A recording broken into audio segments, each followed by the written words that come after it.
Fala pessoal, a paz do Senhor. É muito importante que você assista esse vídeo até o final. Rapidamente eu vou compartilhar com você um texto da Palavra de Deus e depois nós vamos entrar na notícia que eu gostaria de dar.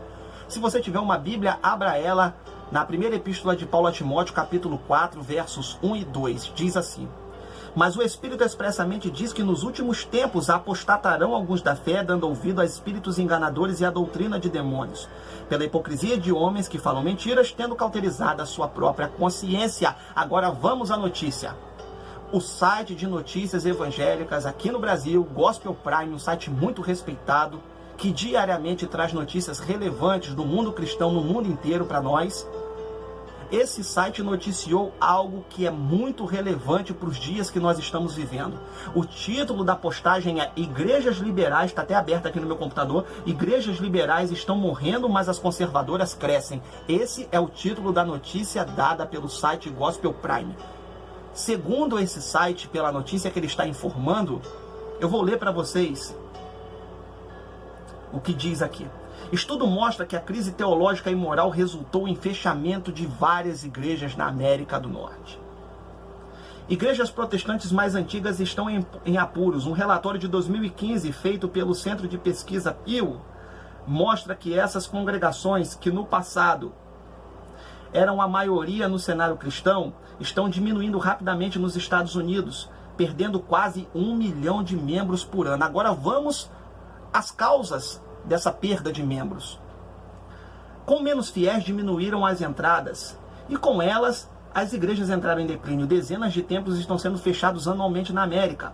Um número reduzido de líderes denominacionais e pastores tem feito vários esforços para reverter essa tendência e voltar a atrair pessoas à igreja. Quase 20 anos atrás, o bispo anglicano John Shelby publicou o livro Por que o Cristianismo Precisa Mudar. Esse livro fala que as lideranças evangélicas precisam se adequar ao modelo social do mundo e aceitar aquilo que o mundo prega, aquilo que o mundo diz e aquilo que o mundo dita como regra, e nós temos que implantar isso dentro das nossas igrejas, a fim de que não perdamos os membros que estão lá e que a gente possa atrair as pessoas que estão do lado de fora, ou seja, quebrar um princípio da palavra de Deus, justificando que esse princípio foi quebrado para atrair pessoas do mundo, ou seja, trocando em miúdos para você entender, levando o mundo para dentro da igreja, para que as pessoas do mundo pudessem vir para a igreja, trazendo os modismos, os costumes, as heresias, as coisas erradas do mundo para dentro da igreja, a fim de que isso fosse um chamariz para as pessoas que ainda não aceitaram Jesus. Agora vamos para os prejuízos que essa liberalidade excessiva trouxe.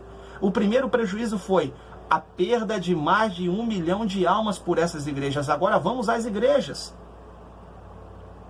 Segundo esse teólogo liberal, ele ensinava que só cresceriam as igrejas que abandonassem a interpretação literal da Bíblia e se adaptassem às transformações sociais. E isso inclui aceitar o divórcio, o aborto e o casamento entre pessoas do mesmo sexo. Vai vendo, vai vendo.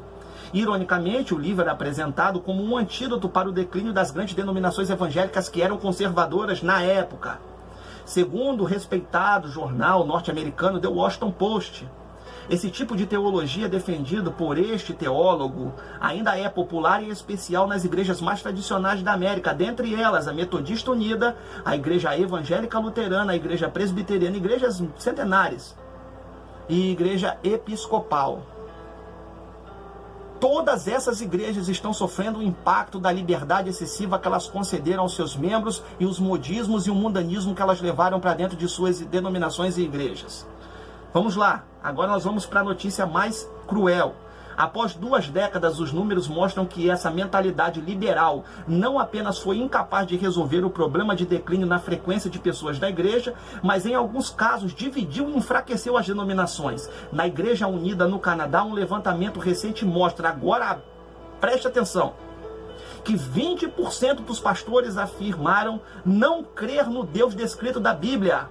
Pessoas que acreditam nessa teoria liberal. 29% acreditam em Deus, mas não vê Deus como um ser sobrenatural. Pouco mais de 2% disseram ver Deus como uma força e 15,6% percebem Deus como uma metáfora. Olha o nível que chegaram as lideranças evangélicas norte-americanas por liberar por conceder uma liberdade excessiva, por trabalhar a sua mentalidade de acordo com o mundo, descumprindo aquilo que a palavra de Deus diz, que nós não devemos nos contentar com este mundo, mas transformá-lo pela renovação do nosso entendimento, para que a gente experimente qual seja a boa, perfeita e agradável vontade de Deus. Ou seja, essas pessoas, essas lideranças, esses pastores, esses líderes evangélicos na América, permitiram que as suas mentes fossem moldadas de acordo com aquilo que o mundo dita, prega e diz, achando que isso fosse trazer o ganho e o aumento no número de almas em suas denominações. E isso não aconteceu, pelo contrário, dividiu, e as pessoas que estavam lá, que eram mais conservadoras, infelizmente acabaram desviando-se. A perda aqui que nós contabilizamos eram mais de 1 milhão de almas. 1 milhão de almas foi contabilizada que Moody ganhou. Billy Graham também estima-se que tenha ganhado isso, essa quantidade. Agora, pasmem vocês, lideranças evangélicas, isso está acontecendo no Brasil. Não de maneira tão absurda como está acontecendo na América, mas de pouco a pouco as igrejas estão abrindo e estão concedendo esse tipo de liberdade que é prejudicial e que não traz benefício algum para o evangelho do nosso Senhor Jesus Cristo, e muito menos para as pessoas que querem servir a Deus.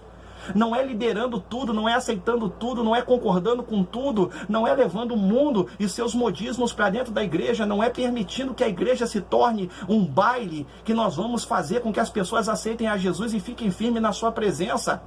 Isso não era assim há 15, 20 anos atrás aqui no Brasil. As igrejas mais conservadoras eram as igrejas mais bem vistas, as igrejas pentecostais eram as igrejas mais buscadas e mais procuradas. Por quê? Porque eram igrejas que se pautavam pelo conservadorismo, por respeitar valores, princípios pregados pela palavra de Deus.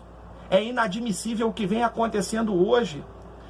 Cantores evangélicos dando escândalo, pregadores evangélicos dando escândalo, pastores, lideranças, pessoas que não estão nem aí, não estão dando a mínima para o evangelho, dando mau testemunho, tratando a palavra de Deus com banalização, concordando com casamento homossexual, com liberação de drogas. Sim, senhor. Sim, senhor, tem muitas lideranças que estão pactuando e concordando com isso, porque a gente precisa se adaptar ao modelo social. Essa foi a visão do teólogo John Shelby. E olha a catástrofe que trouxe sobre as igrejas norte-americanas, e olha o impacto que causou e que está causando aqui no nosso país. Sim, senhor. Quantas vezes o senhor e a senhora vai na sua igreja, ou em outras igrejas, não importa, e não ouve mais falar de santidade, de santificação, de comunhão com Deus, de jejum, de oração, de monte, de Bíblia, de leitura da palavra? São pastores que estão corrompendo-se por dentro, lideranças que estão aceitando e tolerando que o mundo entre dentro dela e não se manifestam contra essas coisas erradas que estão acontecendo. Meu Deus do céu, será que é só algumas pessoas que estão observando isso? Isso está notório, isso é real, isso está destruindo as igrejas pelo mundo afora e aqui no Brasil também. E nós precisamos lutar contra isso, precisamos respeitar os preceitos estabelecidos pela palavra de Deus. Não podemos concordar com o pecado dentro da igreja, não podemos tolerar que isso seja uma coisa natural, normal, não podemos aceitar que essas coisas continuem acontecendo e a gente simplesmente fecha os nossos olhos e continuamos nos omitindo. Continuamos concordando, continuamos aceitando, porque a gente tem que parecer liberal para atrair as pessoas, porque a gente tem que ter estratégia uma pinóia. Não é assim que funciona. Olha o transtorno que aconteceu na América e olha o que vem acontecendo no Brasil agora sim. Agora nós vamos para a parte que mais interessa. Deixa eu fechar minha Bíblia. Vamos para a parte agora muito importante para você que é liderança evangélica, como eu, para você que é um pastor, um pregador, como eu. Deus agora vai falar com você, meu irmão. O estudo aqui mostra que as igrejas conservadoras são as igrejas que mais estão crescendo, ou seja, as igrejas brasileiras e a igreja pelo mundo afora, achando que abrindo os costumes iam atrair pessoas e iam fazer com que pessoas aceitassem a Jesus. O efeito foi exatamente o contrário. Não apenas não aconteceu, mas como tirou pessoas que eram fiéis da igreja. Agora, o que está acontecendo? Está havendo uma revolução e as pessoas estão buscando valores, estão buscando os preceitos da palavra, estão buscando ser conservadoras. conservadoras, estão buscando respeitar as famílias, respeitar o casamento tradicional, respeitar as coisas que nós aprendemos lá no passado, os princípios que nós fomos ensinados. É isso mesmo, essas igrejas, as igrejas que muita gente critica, que muita gente taca pedra, que muita gente achincalha, que muita gente humilha, que muita gente chama de retrógrada, que muita gente chama de ultrapassada, de ultrajante, que muita gente chama de antiquada, são essas igrejas que estão tendo um ganho absurdo no número de membros. Por quê? Porque essas igrejas estão pregando o evangelho do Senhor Jesus na integralidade, na verdade, na sinceridade, de acordo com a maneira que o Senhor estabeleceu para ser pregada. Eu espero profundamente que essa palavra tenha falado com você. Acompanhe essa notícia, leia essa notícia até o final no site Gospel Prime. O link está na descrição do vídeo aqui. Vamos mudar, vamos provocar uma mudança, uma reforma. Nós não podemos aceitar que lideranças políticas tentem enfiar a goela abaixo da igreja, que nós temos que ser cerceados do nosso direito de liberdade de opinião, como o STF está tentando fazer. O STF não foi feito para legislar, ele é o guardião da Constituição, ele não pode determinar o que é e o que não é crime. Ele foi feito para proteger a Constituição e não para legislar sobre ela. Isso é feito por outras partes e não por ele, mas ele está querendo estabelecer isso, ele está querendo estabelecer como preconceito quando alguém prega e fala contra casamento entre pessoas do mesmo sexo dentro das igrejas. Estão querendo amordaçar a nossa boca, estão querendo trancafiar a nossa língua, estão querendo impedir que a gente pregue e fale a verdade, e nós não podemos admitir que isso aconteça. Lideranças evangélicas, vamos nos mobilizar para que isso não aconteça, porque nós amamos o pecador, queremos o pecador no céu, vamos batalhar para levá-los para lá, mas não podemos e não concordamos com o pecado. E a maior manifestação de amor que você pode dar a uma pessoa é ver que a pessoa está errada, mostrar para ela o caminho certo e ensinar que tem uma vida melhor para a vida dela. Deus abençoe você, Deus abençoe sua vida. Espero que esse vídeo tenha colaborado para o seu crescimento. Vamos divulgar, falar com os amigos, colegas, divulgar nos grupos de WhatsApp. Se você gostou, compartilhe. Se você não gostou, critique, deixe a sua sugestão. Não sou o dono da verdade, como sempre falo ao final de todas as minhas pregações. Mas tenho certeza de uma coisa: estou buscando contribuir para o crescimento pessoal de cada um de vós e para o crescimento do reino de Deus e de sua justiça. Se você puder, visite também a nossa página no Facebook, facebook.com/Michel Alvarenga Oficial. Deus abençoe você, Deus abençoe sua vida. Um forte abraço.